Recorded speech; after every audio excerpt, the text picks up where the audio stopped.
Sur la partie configuration des broches, nous ce qu'on veut c'est, on a notre périphérique UART, considéré que c'est un périphérique interne, c'est-à-dire qu'il a une entrée et une sortie, mais qui reste interne au microcontrôleur.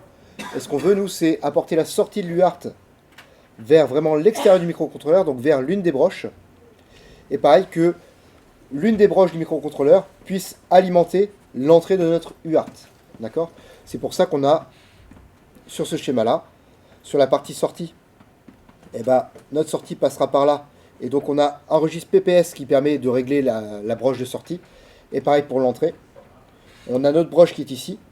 Elle est configurée grâce à PPS, Peripheral Pin Select. Et ça va pouvoir alimenter derrière notre registre à décalage pour la réception cette fois-ci. D'accord ? Donc ça, c'est ce qu'on cherche à faire. On a dans ce chapitre PPS deux catégories, soit gérer les entrées, soit gérer les sorties. On va commencer par gérer les sorties, c'est peut-être le plus simple. Ici, chaque broche d'entrée-sortie a un registre RXYPPS qui est associé. D'accord ? Sachant que le X, c'est la lettre du port, et le Y, c'est le numéro de la broche. Ok ?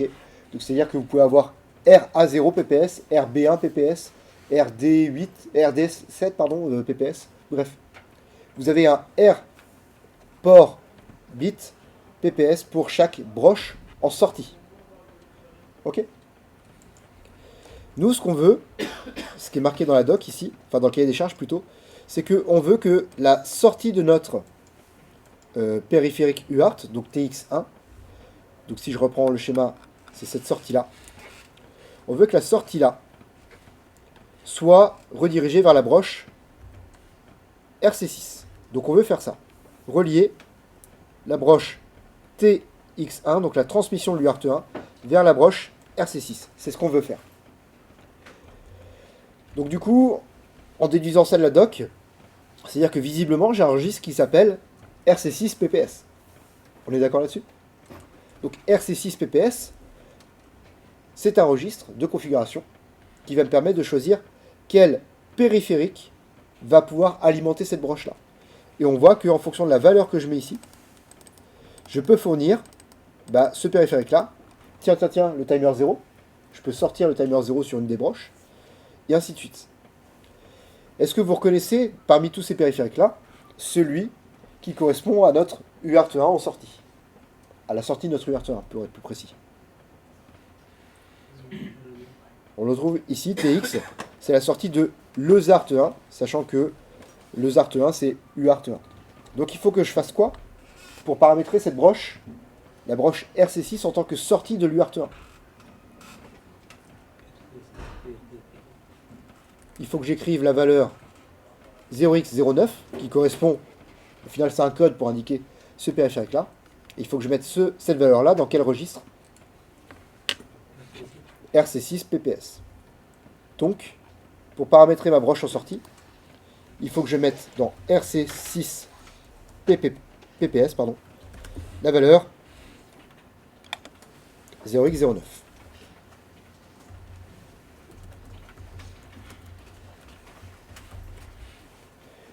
Est-ce que c'est suffisant ça ?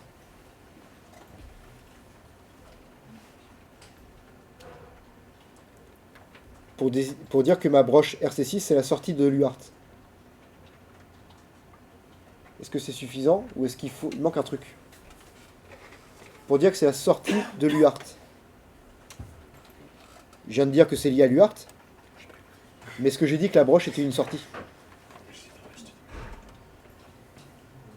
Non, comment on fait pour dire que la broche RC6 est une sortie ? Tris ? C'est sûrement ?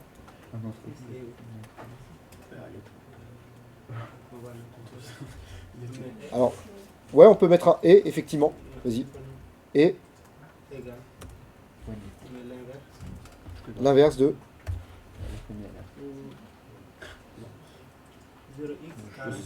parfait.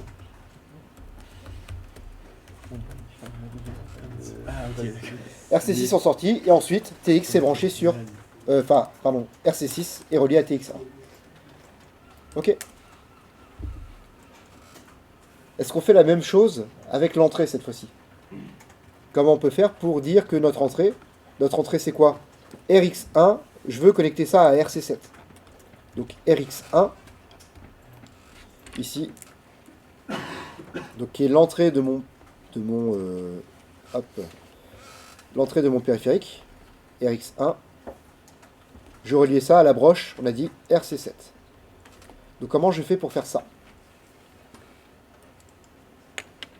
Déjà, le plus simple, peut-être que vous connaissez déjà, il faut que je dise que RC7, c'est une entrée. Je fais ça comment?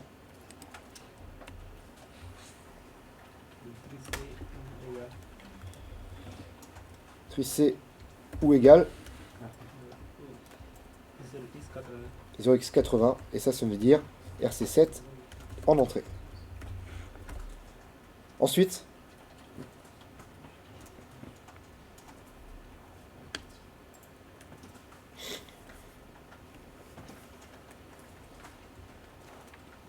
il n'y a pas un truc particulier avec les entrées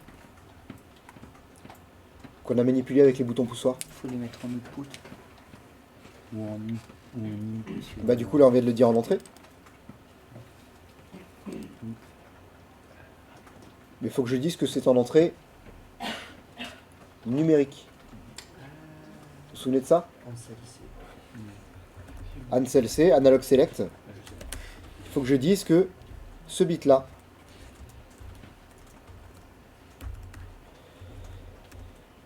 RC7 est en entrée numérique, pardon.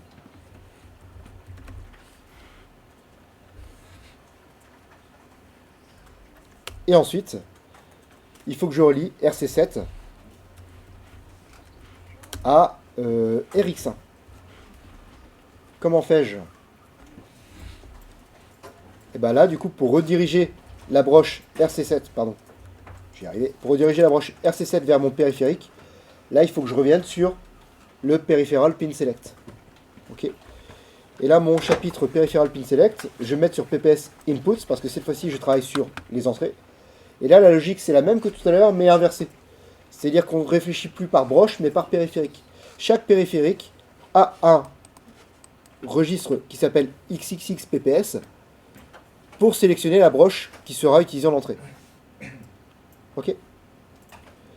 Donc du coup, est-ce que j'ai un registre qui correspond à mon UART1? Parce que là, vous en trouvez un qui pourrait correspondre à mon UART1. Ouais. RX1 PPS, USART1 receive. Ok, donc ça me permet d'avoir ma réception pour l'USART1. Donc très bien, ça c'est mon numéro de broche. C'est mon, pardon. C'est ce qui va me permettre de configurer mon entrée vers RX1, donc de mon entrée de l'UART. Mais quelle valeur je mets à ce registre-là? Alors, soit on a de la chance, et la valeur par défaut c'est déjà celle-là. Spoiler, on a de la chance. Soit, je vous incite quand même à regarder comment on fait en vrai. Et pour ça, le plus simple, c'est peut-être d'aller voir la table qui se trouve un petit peu plus loin. Toc. Pour chaque périphérique en entrée, j'ai un registre. Donc nous, le registre, on a dit, c'est RX1 PPS. Et je peux choisir le port et la broche que je vais utiliser. Comment je fais pour choisir la broche RC7, puisque c'est ce qui m'intéresse dans le registre RX1 PPS. Quelle valeur il faut que je mette dans ce registre-là?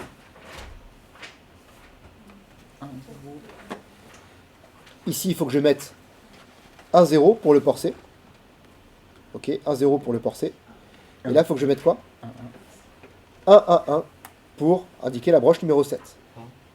Donc, quelle valeur je dois écrire en hexadécimal dans le registre RX1 PPS?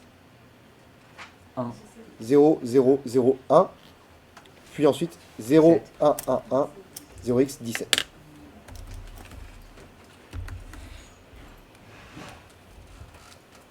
Donc ça me permet de mettre RC6 en sortie et puis la rediriger vers rediriger la sortie de l'UART1 vers ma broche physique.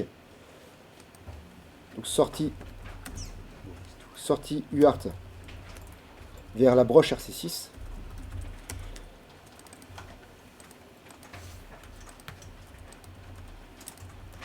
Vers l'entrée UART RX1. Ok.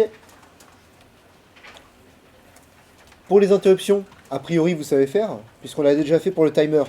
C'est-à-dire que les interruptions, elles sont gérées dans le périphérique, dans le chapitre, pardon, Interrupt, donc le chapitre 14 de la doc. Si je reviens dessus, sur ce chapitre-là, dans la doc, pour rappel, j'ai Intcon qui est la gestion globale des interruptions. Est-ce qu'elle va changer par rapport au timer 0? Bah non, parce que c'est global. C'est-à-dire que le comportement que j'ai défini pour mon timer 0, il va être valable quelles que soient les interruptions que je configure. Et on avait aussi la gestion des interruptions au niveau périphérique. Une gestion pour chaque périphérique. Et ça, c'était géré par ces registres-là. Ok. Alors si je reprends le cahier des charges, les broches, ça c'est bon à gérer. Le protocole, on l'a géré. Et l'interruption, j'ai juste ça, du coup, à activer seulement pour la partie réception, avec des interruptions de basse priorité. Ok. Alors, si je regarde mon chapitre sur la partie réception, enfin pas mon chapitre, mais le schéma sur la partie réception, est-ce que vous voyez un truc qui serait lié aux interruptions dans cette partie-là du schéma?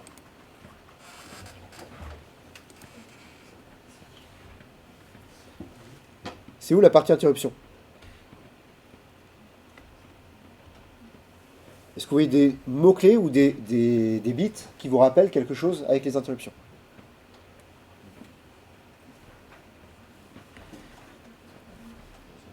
A priori, on a interrupt qui est là. Et si je regarde un petit peu avant, qu'est-ce que c'est ça? IF, c'est quoi? Interrupt flag. Et IE, interrupt enable. Donc on dirait bien que c'est là pour la partie activation des interruptions. Ok. Si je regarde le flag, il est lié à quoi? Le flag, il est lié à RCReg. Ça veut dire quoi? Eh ben, on va aller voir, tiens. On va voir ce que ça veut dire.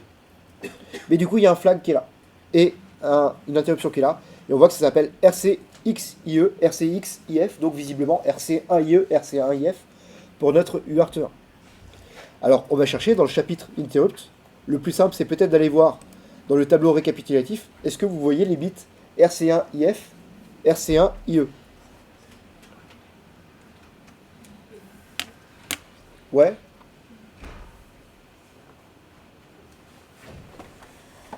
RC1IF, il est là. Dans le PIR3. RC1IE, il est là dans le PIE3. Et si je continue par analogie, j'ai aussi RC1IP dans le IPR3. Ok. Alors je vais aller voir le IPR3. IPR3, RC1IP, il est déclaré ici. C'est le bit de priorité de l'interruption pour la réception par UART 1 ou 2. Moi, il faut que je mette ce bit-là. Enfin, est-ce qu'il faut que je configure déjà ce bit-là? Et si oui, à quelle valeur? Il sert à quoi ce bit-là? Interrompre les hautes priorités. Pas interrompre les hautes priorités. C'est ça indiquer le niveau de priorité de mon interruption de l'UART1 par réception. De la réception sur l'UART1 plutôt. Nous, on veut quoi? On veut low priority. Donc, qu'est-ce qu'on va faire? Dans ce registre-là, IPR3. Donc, dans le registre IPR3, qu'est-ce que je veux faire? Je veux mettre ce bit-là à la valeur 0. Toc, TX1 IP est égal à 0. Interruption, basse priorité. Ok. Le PIE3 qui contient le RC1IE. Il me sert à quoi ce bit-là? Le IE. Activer l'interruption. Et donc je vais le mettre à quelle valeur moi? À 1. Donc je vais faire exactement la même chose dans PIE3. Donc j'allais accéder au bit qui m'intéresse qui s'appelle RC1IE. Et bien ce bit-là, je vais le mettre à la valeur 1 pour activer, autoriser plutôt, les interruptions sur réception. Ou, tiens d'ailleurs, je me suis trompé là, c'est RC1IE. Hop, RC1IP, pardon. RC1IP. Et ensuite, le dernier flag qui m'intéresse, enfin le dernier bit qui m'intéresse, c'est le flag qui est ici, le RC1IF. Le bit de flag d'interruption. Ce bit là, par défaut, on veut le mettre à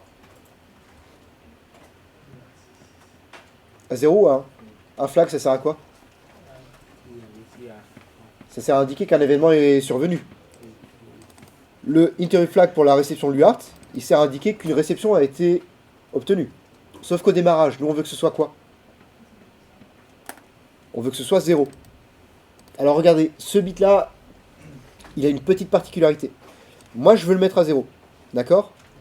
Effectivement, s'il est à 1, c'est-à-dire que le buffer de réception, RC1 Reg, est plein. Alors comment ça marche en fait ce buffer là? Si je regarde, je reçois une donnée, d'accord? La donnée elle est en cours de réception. Donc là j'ai l'octet qui arrive, pof.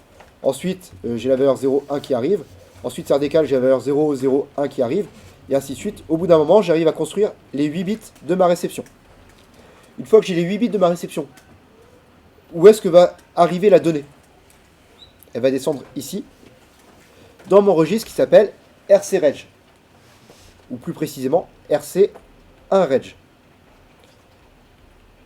Et ce que vous voyez peut-être apparaître, c'est que des registres RC1-Reg, en réalité, il en existe 2. Ici. Et lorsque le buffer de réception est plein, donc c'est-à-dire lorsque ces deux cases sont pleines, et ben ce bit-là sera mis à 1. Et lorsque c'est vide, donc lorsque j'ai pas de données dedans, en tout cas pas de données qui a été mise à jour, et ben c'est ce bit-là vaut 0. Mais comment je fais pour le faire passer à 0 ce bit-là? Sachant que visiblement il est en read-only, c'est-à-dire que je peux pas aller le mettre à 0 explicitement. Et ben regardez, il est cleared, donc il est remis à 0, en allant lire RC1-Reg. Donc en fait, ce que je vais faire, c'est que je vais faire une lecture de RC1-Reg. Je vais mettre ça dans une valeur. RC1-Reg, c'est un registre qui est sur quelle taille? Qui fait quelle taille? 8 bits. Et ben je vais faire une lecture comme ça. int8t. Hop. Alors, juste le int8t, je vais le mettre au tout départ, ici. Et je vais faire bidon, donc valeur bidon, ce qui permet de clear le buffer de réception. Clear le buffer de réception. Et est-ce qu'il faut que je le fasse une fois? Eh ben non, je vais le faire 2 fois pour la première fois. Juste. Pourquoi? Parce que j'ai envie de dire que si jamais j'avais 2 valeurs existantes ici, eh ben je vais bien vider les deux. Mais ça, j'ai besoin de le faire qu'une seule fois. Clear le buffer de réception. 2 fois, car c'est un buffer à 2 étages.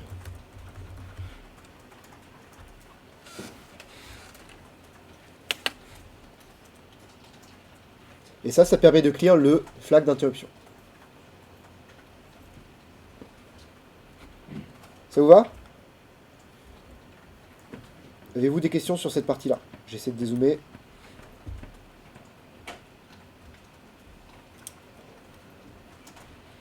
Pas de questions? Et donc avec ça, on vient de faire toute la partie configuration de notre fonction du UART. Et donc on est content.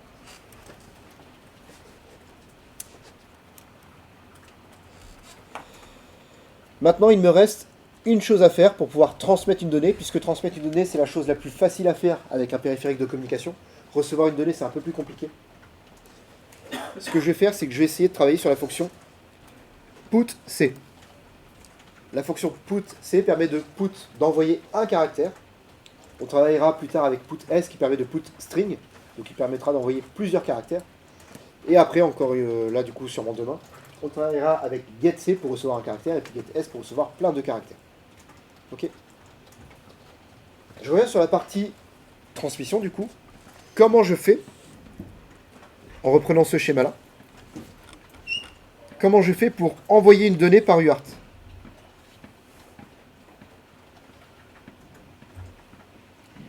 La donnée, je veux qu'elle parte de mon registre à décalage. Elle va partir par ici. Normalement, j'ai tout configuré pour que là, la bonne broche a été gérée ici.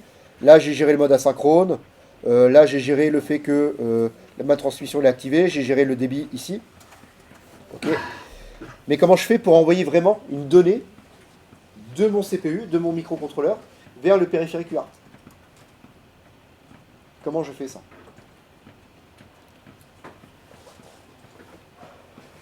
La donnée là, qui arrive là-dedans, elle provient d'où? La donnée qui arrive là. De la gauche, de la droite, du dessus, du dessous? Du dessus. La donnée, elle provient d'ici.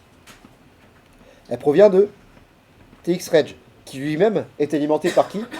Par mon bus de données. D'accord?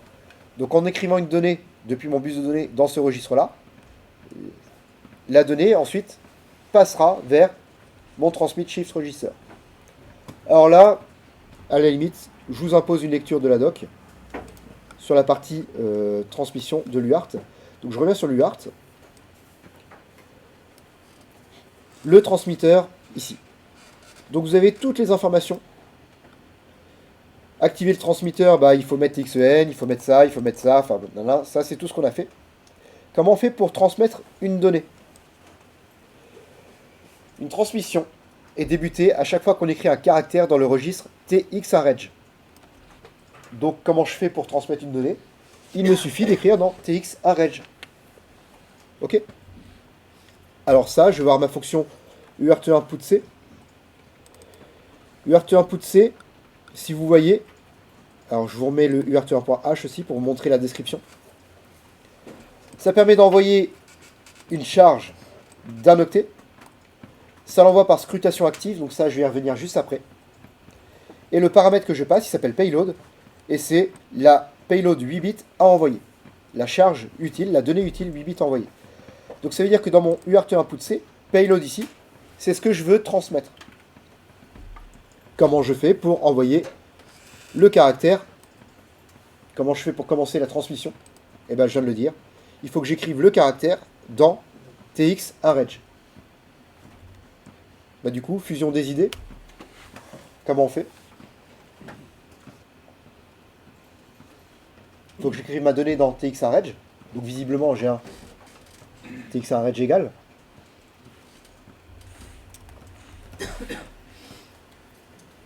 Et ensuite, qu'est-ce que je cherche à envoyer là?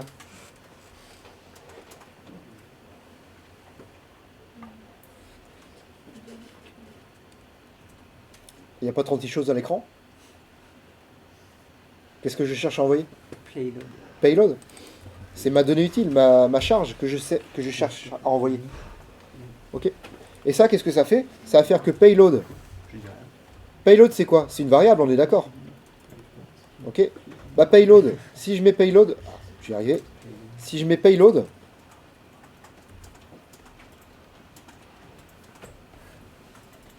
dans TX-Reg, c'est-à-dire que là, c'est égal à payload. Et donc, c'est-à-dire que payload, il va se retrouver ici à la fin. Et ça, c'est ce que je veux. D'accord? Je vais arriver à transmettre ma donnée comme ça. Une transmission est commencée en écrivant un caractère, donc un 8 bits, dans le registre TX-Reg.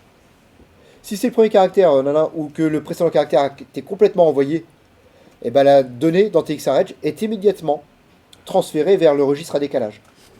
Et donc c'est ce qui fait, paf, ce lien-là, ici, du TX-Reg vers le registre à décalage qui est en dessous.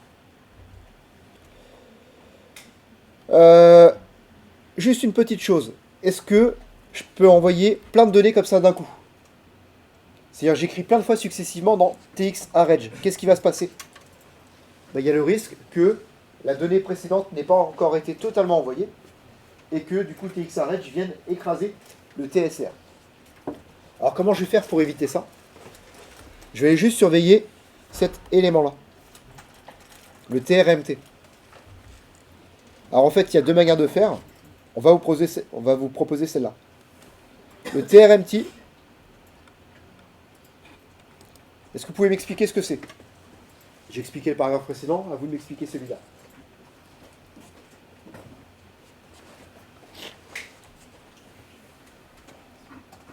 ce bit-là, du registre à décalage, non, pardon, du registre TX1 STA, Indique le statut du registre. indique le statut du registre. Alors, précisément quel registre? TSR. TSR, le registre à décalage. Ok. Il ne fait que lire. C'est pas, il ne fait que lire. C'est un bit qu'on ne peut que lire. On peut pas le C'est faire. un bit en lecture seule. Voilà.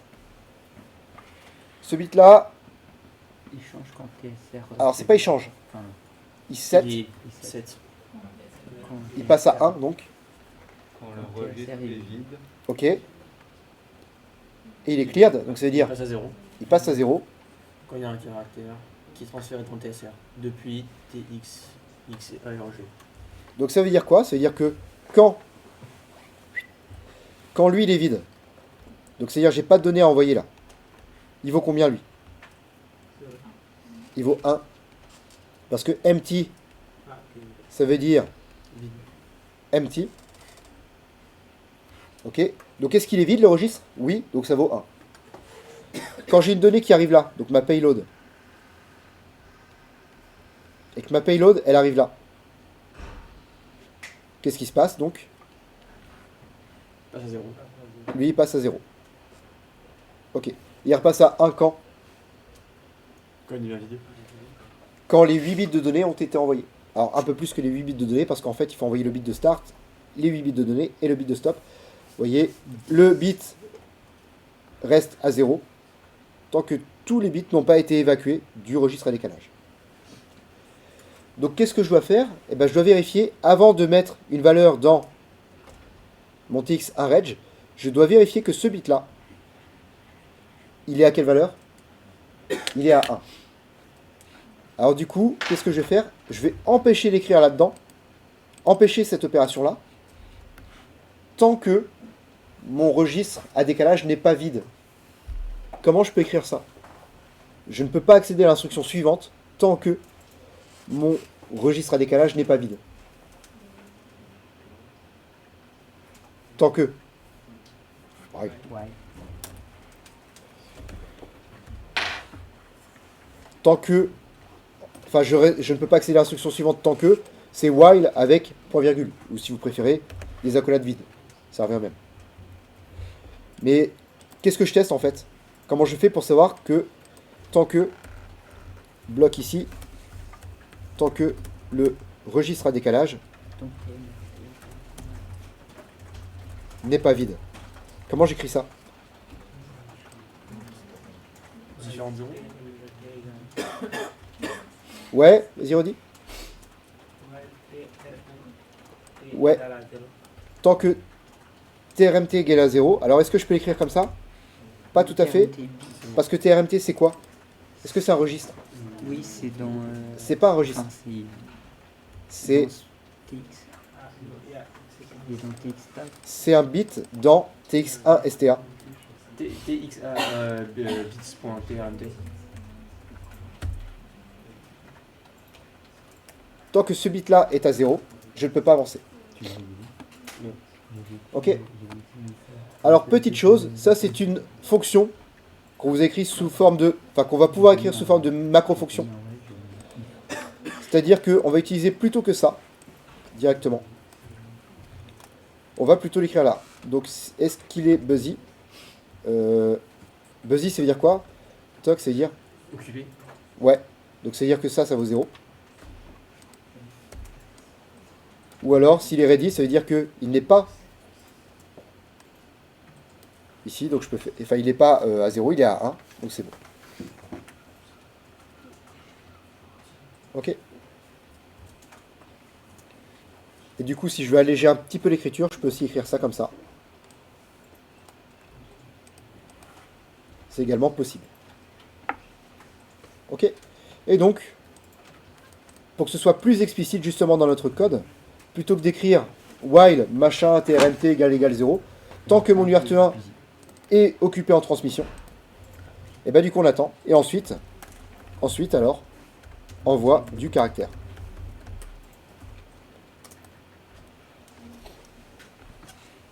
C'est ok? Ouais. il faut juste remettre virtuel UR1.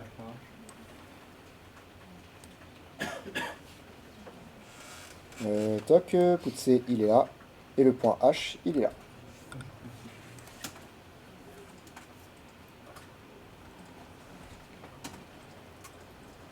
Donc là, ce qu'on a fait avec ça, c'est qu'on a écrit les briques essentielles pour faire le premier algorithme que vous avez dans le sujet, à savoir initialiser le périphérique UART, à savoir paramétrer la transmission d'un caractère. Et donc maintenant, il va vous rester à implémenter l'application dans votre fonction main et à valider ça avec un terminal série et ou avec un oscilloscope et ou un analyseur logique. Ok. Donc les oscilloscopes, vous savez comment ça marche. Les analyseurs logiques, on en a quelques-uns ici, je vais vous expliquer comment ça marche, mais vous avez un tuto. Et pour ça, je vous laisse faire ça par vous-même en suivant le sujet. Ok.